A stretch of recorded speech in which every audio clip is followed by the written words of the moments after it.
Everything was changing. It was a whirlwind, way too messy. A crazy, amazing, astonishing time. The 90s turned the fashion industry upside down. Such magic in there. It was time for a different era of fashion, of sexuality, of identity, of freedom.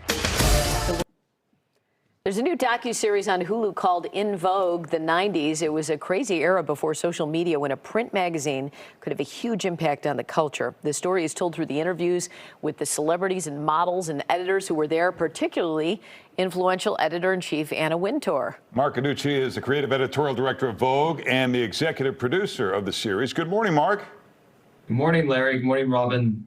Looking back, what strikes you as odd after this passage of time? As odd? Well, I mean, Larry, the 90s was the time when fashion went from being an industry that was really cottage industry. It was unto itself, and it was made up of people that all knew each other and really stuck to themselves, to the time when fashion integrated with film and music and sports and even politics and became a tent pole of popular culture alongside everything else. So when we went to make this series, we were talking to people not just from the fashion world, not just the models and the designers, but also actors and film directors and musicians. And that is, of course, for young people, the fashion world that we know now, but it was kind of created then. Well, and now models are supermodels. Everyone knows the names of models, but that was a new thing back then in the era of Naomi Campbell and Cindy Crawford. Talk about that. Totally, Robin.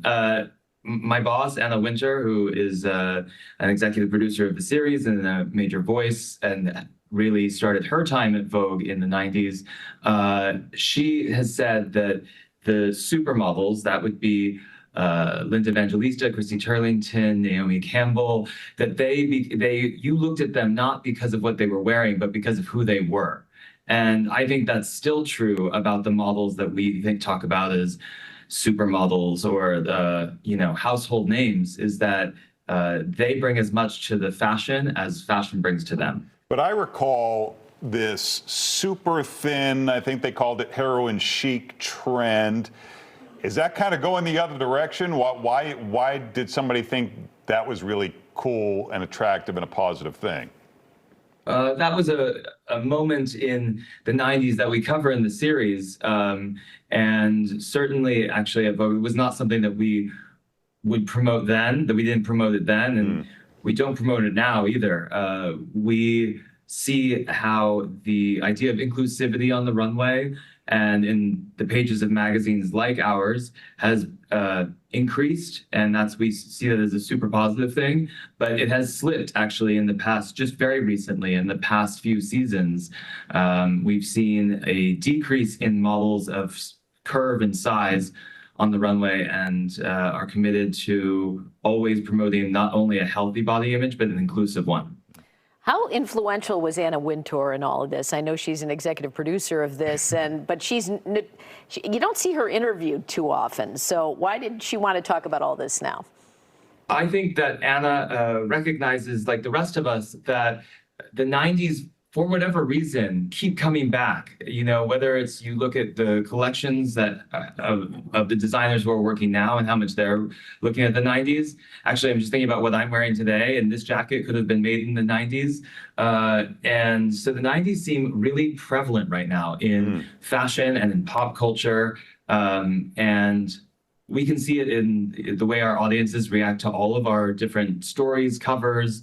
And so that was why we decided to focus on the 90s specifically. And speaking of the covers, and you talked about the integration, Madonna on the cover in 1989, which I believe we have an image of, totally makes sense, right? But I'm kind of surprised when you have in the early 90s, you have grunge and you have hip hop. And at that time, I would have thought high fashion would have said, well, you guys are too lowbrow for us. How did they make that work? What brought fashion around to accepting all these others? Well, there's a great story about this cover, actually, which is that Anna was on the Concorde flying from London to New York, and struck a conversation with a gentleman next to her who said, "Oh, I love Vogue. It reminds me of Audrey Hepburn and Grace Kelly." That Madonna, who is really on the come up at the moment, that Madonna, she'd never be on the cover of Vogue. And that was the moment that Anna realized, well, of course she should be on the cover. Yeah. That's what Vogue is. And so I think that kind of sensibility of what's next and following culture, letting culture guide what we put into fashion is the sensibility that all of us take, that was there then and we take with us now. And I remember that video, that George Michael video, right, with all the models in it. That kind of was a touchstone as well, wasn't it?